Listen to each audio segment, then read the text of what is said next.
Faces and names, I wish they were the same. Faces and names only cause trouble for me. Ahí va con todo. Faces and names. If we all looked the same and we all had the same name, I wouldn't be jealous of you or you jealous of me. Y en nuestra película, a pesar de que sea una película que tiene muchas características de cine independiente, o sea que no es una película que recurra ni a efectos, ni a postproducción, ni tenga demasiada factura técnica en cuanto como a buscar algo elaborado desde lo técnico, sí tiene muchas particularidades estéticas que a nosotros nos fueron muy importantes a la hora de estructurar la película. Pero la película es una película que tiene 10 escenas que entre sí son todas distintas y de alguna manera las 10 escenas responden a un mismo problema, que es un problema que tienen los personajes a la hora de comunicarse con seres que son muy cercanos, o sea, con un amigo, con una pareja o con cualquier persona que sea muy cercana, que vos de entrada deberías poder comunicarte muy bien con esa persona, porque se supone que la conoces mucho, pero es lo mucho que te cuesta con las personas que más conoces poder entenderte transparentemente.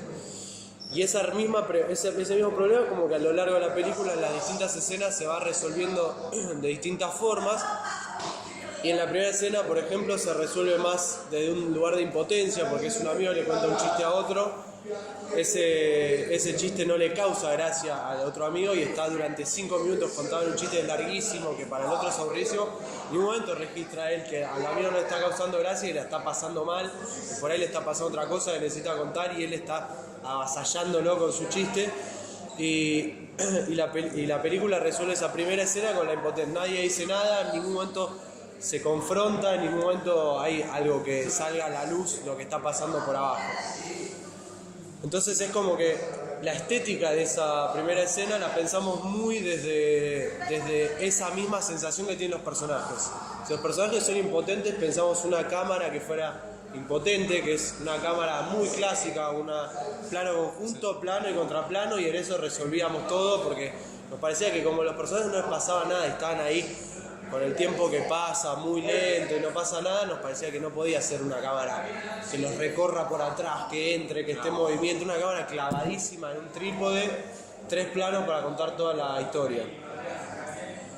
Después la escena siguiente es como que responde de una manera muy distinta, es como si los personajes de la segunda escena hubieran visto lo que les pasó a los de la primera y tratasen de buscar una salida distinta por otro lado. Y es mucho más violenta esa escena y hay 2 personajes que están siempre a punto de irse a las manos, por más que sean muy amigos. La segunda escena es la que actúa Valentín y ahí un amigo le está contando una anécdota que vivió que lo dejó recontra nervioso y recontra tenso. Mientras le cuenta eso, el otro está acostado en la cama leyendo un diario, no prestándole mucha atención. Pero no está nervioso, está nerviosísimo, está sacado. Y a lo largo de esa escena se va desarrollando, que quizás no es tan lineal como la primera, que van pasando cosas, se suman personajes y qué sé yo. En esa escena sí nos parecía que esa tensión que tiene el personaje que está contándole al otro tenía que traducirse en efectos estéticos de cámara. Ya que hablé de cámara en la primera escena, volver a hablar de cámara en esta, y es una cámara en mano que se mueve muchísimo, que salta y que corta con mucho jump cut, como la referencia en la que más pensamos para filmar esa escena era La celebración de Thomas Vinterberg. Que la cámara solamente cuando editamos de esa escena solo nos quedamos con las partes que realmente tenían la acción que necesitábamos que tenga esa escena. Después todas las transiciones a diálogos las volamos, todos los momentos de pausa que no eran una pausa que generase tensión, sino una pausa que dilatase, los eliminamos. Y básicamente eso también se traduce no solo en lo estético de cámara, sino también en la iluminación. En la primera es una escena muy lúgubre, muy oscura, una locación que no termina de definirse si es un living o una habitación o qué, pero es una casa como muy apagada, amarilla, medio podrida las paredes. La segunda no es un cuarto normal, pero está también claro, es una escena como que es una violencia medio doméstica, entonces la casa está más o menos en ese sentido bastante arriba de luces, medio hundida. Es como que también nosotros queríamos explorar ese conflicto, que queríamos hacernos preguntas sobre eso en distintas escenas, en distintos personajes, como si de repente vos entrases por la puerta de una casa y te pusieras a ver una discusión que ya está arrancada y que te vas a dejar de verla antes de que termine. Porque lo que fuimos a ver fue pedazos de eso que se traducen en un montón de cosas que ya pasaron antes o van a pasar después, y que creíamos que agarrando solo un pedazo de eso ya lo podíamos tener y ya lo podíamos transmitir. Por eso sí, la estética, realmente así como va evolucionando el conflicto a lo largo de las escenas, pensamos el correlato desde lo que tiene que ver con la estética de cámara, de luz, de sonido incluso, de sonido, porque ahí en cada escena la tensión la generamos, la tensión la tratamos de acompañar desde un diseño de sonido que tuviera que ver con lo que estaba pasando. En la primera hay una gotera que no para de caer durante toda la primera escena. En la segunda, mientras ellos se pelean y discuten, hay unos perros que ladran muy lejos y es como...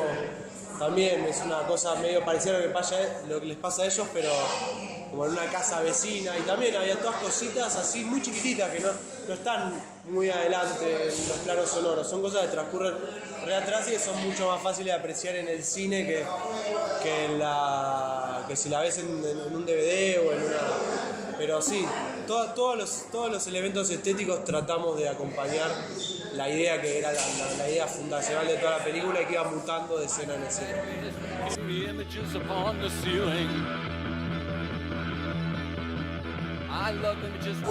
Bueno, son como dos cosas casi opuestas, te diría, los efectos que tienen las redes sociales y los efectos que tiene la industria cultural sobre una película de cine independiente como lo es Vidrios. En cuanto a la industria cultural, es una industria que todos sabemos que es muy celosa de sus mecanismos y es muy, muy, muy difícil de entrarle si uno no cumple con todas las normas que te exigen. Nosotros no cumplimos con absolutamente ninguna de todas las normas que necesita una película para ser incluida en el circuito comercial. Entonces de entrada sabíamos que no tenía ese objetivo para nada la película. En ningún momento soñamos con estrenarla comercialmente. Por millones de razones. Primero porque fue una idea que nació muy entre un grupo cerrado de amigos que estábamos dispuestos a hacerla, que era una película que se podía hacer porque era una película de interiores, de personajes dialogando, que como te decía antes no tiene efectos, no tiene grandes despliegues de locación porque no se filma en exteriores, no tiene equipo técnico gigante. Hay un solo exterior que fue justamente la última escena de toda la película y ya teníamos mucha cancha, ya estábamos muy preparados para filmar esa escena y la filmamos con un permiso del Basset. Fue como lo único institucional, la única institución por la cual pasó la película antes de ser terminada fue el Basset para un permiso en un momento para filmar una plaza. Fue lo único. Después el resto, todos fueron cámaras que conseguimos o de algún amigo, o prestadas, o con un mínimo presupuesto que juntamos, los actores que se copaban con la idea y tenían ganas de participar. Después cuando ya el elenco empezó a ser más grande, era más fácil tentar a los actores diciéndole, mirá, tenés una película que por ahí ahora no parezca nada, pero mirá, dentro de 10 años cuando hayan actuado estos 20, ¿no te dan ganas de participar en una película así? Sí, dale, bueno, así se fueron sumando. También todos los actores son gente que les gusta mucho lo que hacen y que uno cuando va con un proyecto que ellos sienten que está bueno y que uno sabe cómo contárselos, tiene muchas chances de que les den ganas de participar. Pero bueno, nosotros no pasamos por Inca, no pasamos por el Fondo Metropolitano, no pasamos por ningún fondo de ningún festival, sino que era una cosa más de que la íbamos a ir haciendo, y como tenía la virtud esta de que eran muchas escenas distintas con distintos personajes, nosotros podíamos filmar una escena, dejar que pase un mes, recapitalizarnos y volver a filmar la segunda, y esa estructura productiva nos permitió hacerla de la forma que mejor nos pareció.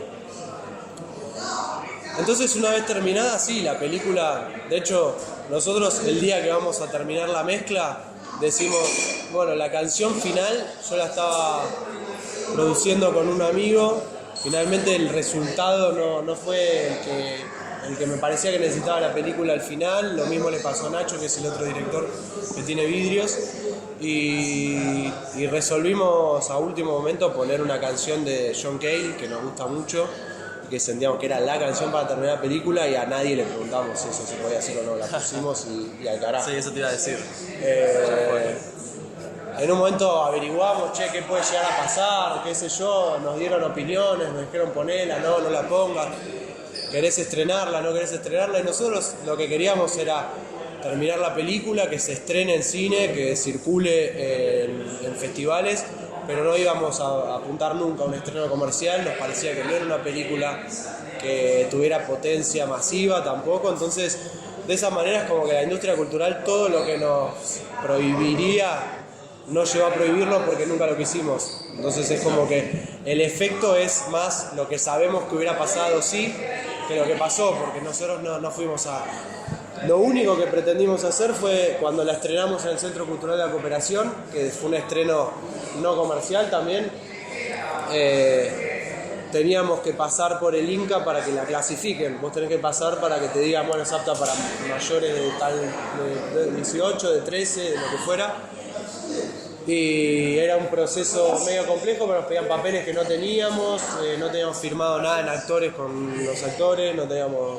Básicamente lo que le pasa a alguien que cuando filma una película así, con los recursos que tiene a mano, cuando no tiene aspiraciones comerciales. Entonces, al tener todas esas cosas, lo que hicimos fue un permiso por un mes que nos dio el Inca, que lo gestionaron del Centro Cultural de Cooperación. Por eso es como que ese fue nuestro máximo contacto con una institución que nos dijera qué teníamos que hacer. Después fue terminar la película, mandarla a festivales y que quedasen los que quedasen. Y quedó justamente en el Bafisi, la estrenamos ahí. Después fue a un festival en Trieste, en Italia, un festival en Oaxaca, en México, un festival en Perú, en Brasil. O sea, la conclusión es que una película tranquilamente puede ser terminada y tranquilamente puede circular por un circuito internacional sin pasar por ninguna institución. Eso en cuanto a la industria cultural. Y en cuanto a las redes sociales, son todo para una película así, las redes sociales. Son el único lugar de difusión que tienen y el único lugar donde vos podés llegar a acceder a otros lugares que te ayuden a difundir la película, porque básicamente vos empezás a nuclear ahí a la gente que le interesa la película, etiquetando actores, etiquetando equipo técnico, sin hacer demasiado. De un día para otro ya teníamos unas 500 personas que seguían a la película antes de estrenarla, y eso ya son 2 salas de cine llenas. Entonces, las redes sociales fueron súper importantes, comunicamos muchísimo cuando se iba a estrenar el Bafisi, y a una semana de que fuera el estreno ya estaban las 3 funciones que habíamos programado en el Bafisi vendidas. Pareciera que donde hay una traba por parte de la industria cultural hay como una especie de puerta. Totalmente. De hecho, después por las redes sociales, uno todas las noticias que tiene, o sea, la película de repente, una película que vos hiciste de una forma muy humilde, por decirlo de una manera, con mucha seriedad, pero de una forma muy humilde en cuanto a recursos económicos, de repente te llega un mail que dice que va a estar en Italia. Y esa noticia es una noticia que, si bien es muy importante para la película y para uno como realizador, es una noticia que también puede ser atractiva para gente que no vio la película y está acá. Entonces las redes sociales te sirven para... La película se está estrenando en Italia. Bueno, no es una película que es una película que puede ser una del montón, digo. Si se está estrenando en Italia, puede ser, yo como espectador digo, por eso es una película que está buena, me dan más ganas de verla quizás, qué sé yo. Entonces, cada vez que había una noticia de esa, cada vez que fuimos a presentarla a Santa Fe, fuimos con cualquier situación, en Ituzaingó, en todos los lados donde fuimos a presentarla, contábamos, estamos yendo a presentarla acá, y muy a poco mucha gente nos iba escribiendo, quiero ver la película, les llamaba la atención mucho los actores. En ese momento también estaba muy en boga Cualca y había actores de Cualca, entonces es como que eso también hacía que gente que por ahí no se interesaría por el género que tiene la película, si le podemos decir género, lo hiciera a través de intérpretes que les llaman la atención en otras cosas.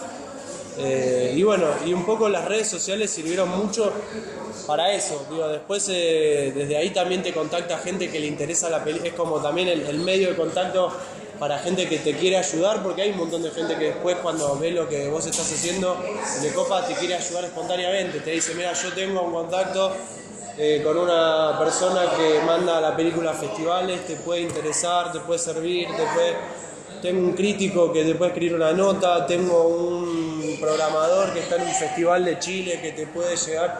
Sí, todo suma y toda la gente se contacta por ahí y es como un quilombo que se genera en las redes sociales que le reaporta a la película.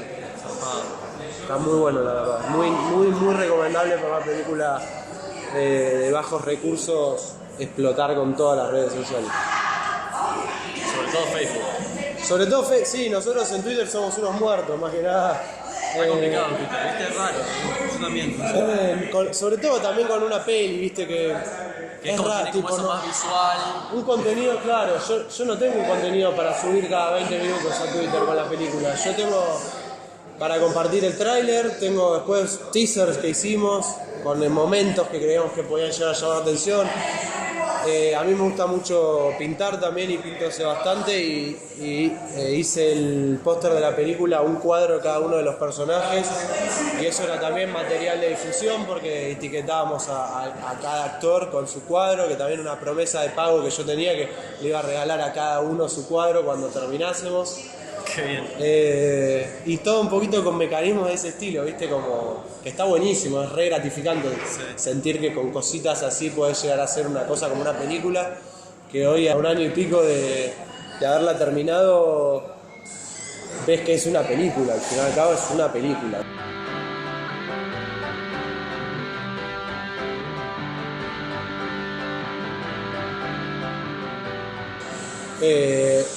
Te decía así, que respondamos esas dos preguntas juntas porque para mí tienen mucho que ver. El absurdo es algo que nace un poco con la película para nosotros. El guión de la película lo escribió Fernando Segal, que era otra persona muy cercana para mí y para Nacho. Pero de alguna manera lo escribió a partir de situaciones que vivimos juntos los tres, somos muy amigos. Y que nos pasó mucho esto de que le pasa a los personajes en la película de ser las personas que más te conocen en el planeta Tierra y no poder decirles muchísimas cosas y cuando te abrís a decirles esas cosas no encontrarte con las respuestas que vos te imaginabas encontrarte o no encontrarte con el entendimiento que vos esperabas encontrar y eligiendo muchas veces no contarle eso ni siquiera a la persona que crees que podés contárselo. Y a partir de ahí es como que salieron unas primeras 3 escenas que nos parecieron que estaban buenísimas, nos dieron mucha gracia. Sobre todo la primera, que de hecho la primera la actuamos Fernando y yo, justamente porque cuando arrancamos la película no teníamos nadie que se cope con el proyecto, éramos nosotros tres. El guionista y el director actuando. El guionista y uno de los directores actuando y el otro director atrás de la cámara, algunos amigos ayudando, pero todavía no teníamos algo como para ir a salir a buscar actores, que queríamos actores buenos. Nosotros no estábamos como con la idea de que la película era increíble, que era genial, entonces queríamos ir a lo más arriba que pudiéramos. Pero como al principio no teníamos los actores que podían llegar a ser, no nos interesaban demasiado y dijimos, vamos a actuar nosotros, que no hay nadie que sepa mejor lo que le pasa a estos dos personajes que vos y yo. Bueno, dale, vamos a hacerlo. Y la filmamos esa primera escena súper accidentadamente, pero la hicimos y nos sirvió para filmar la segunda y después la tercera. Después, cuando terminamos de filmar la película, la volvimos a filmar la primera, porque nos había quedado en una cosa muy distinta a lo que después resultó ser el tono de absurdo que agarró el resto de la película. Una vez que Fer nos trajo esas primeras 3 escenas, después le pedimos, che, estamos esas, escribite un par más. Escribió 10, que fueron las que terminaron quedando en la peli. Y él ya venía mucho con esta idea del absurdo de Beckett,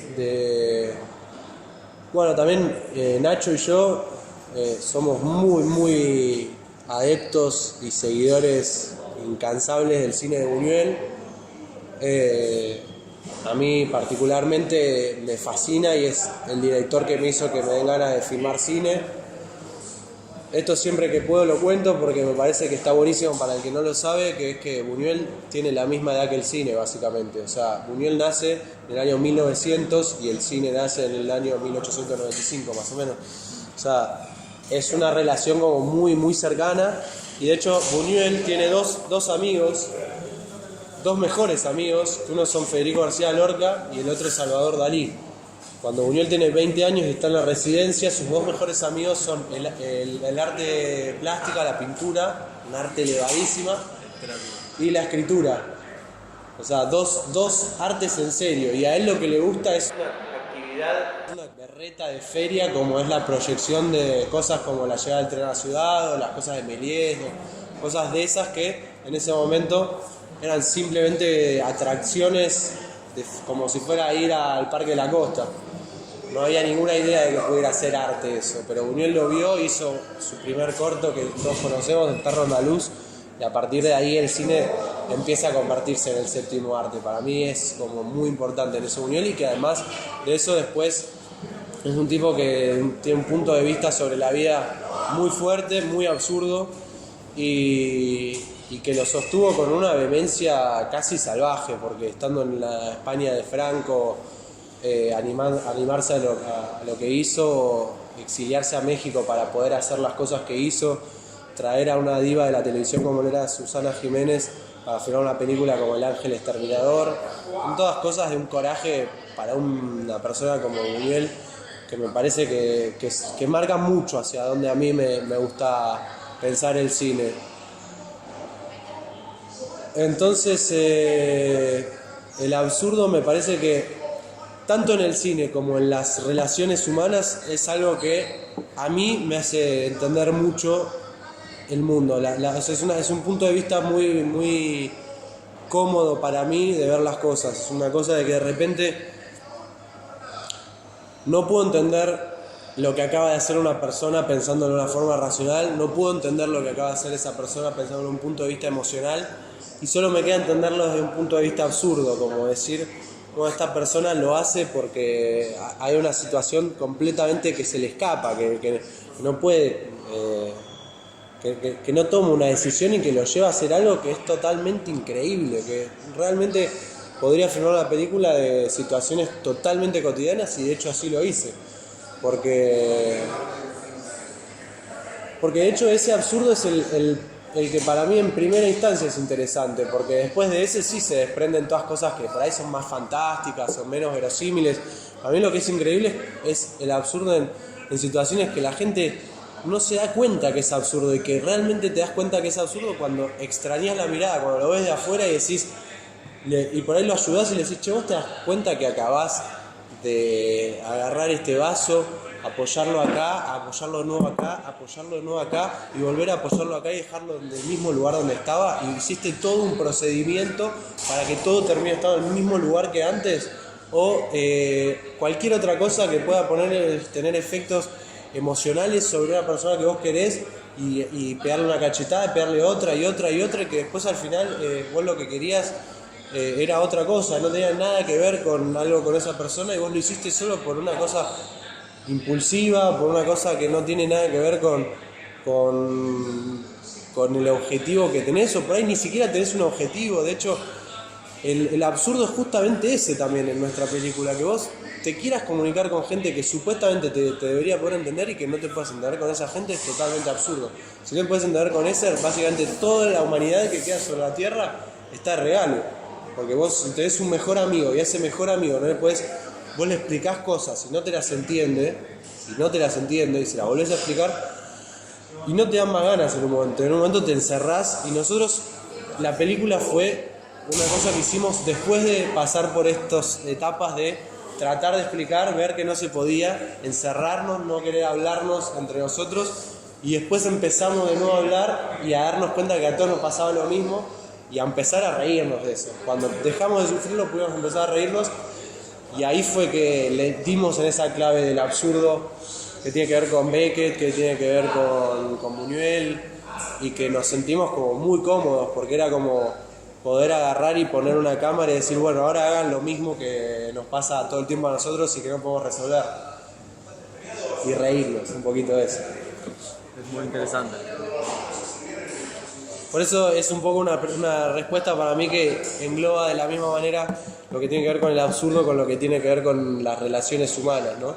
Que las relaciones humanas es como que Se sumerge en el absurdo todo el tiempo. sí, y es como que lo loco es que en primera instancia parecería que no. O sea, uno desde afuera lo primero que ve, o sea, antes de meterse en esta reflexión del absurdo, a mí lo que me pasaba era creer que todos tienen un motivo para hacer lo que hacen, y no hay nada más lejos que eso, me parece, en la realidad. Todos creen tener algún motivo, o no lo quieren tener, o les da lo mismo o no.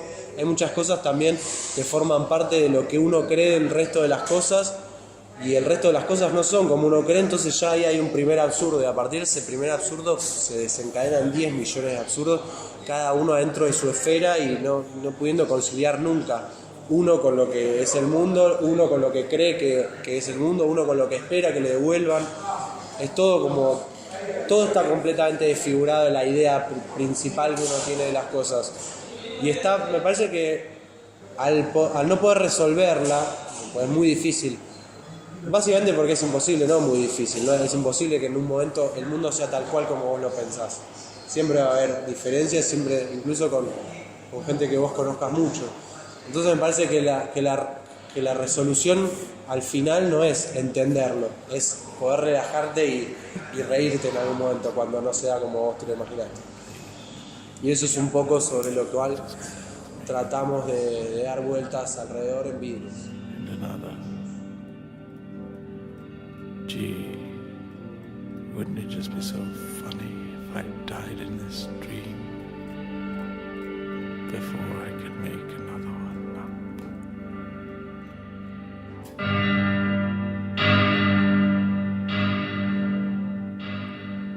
And nobody called.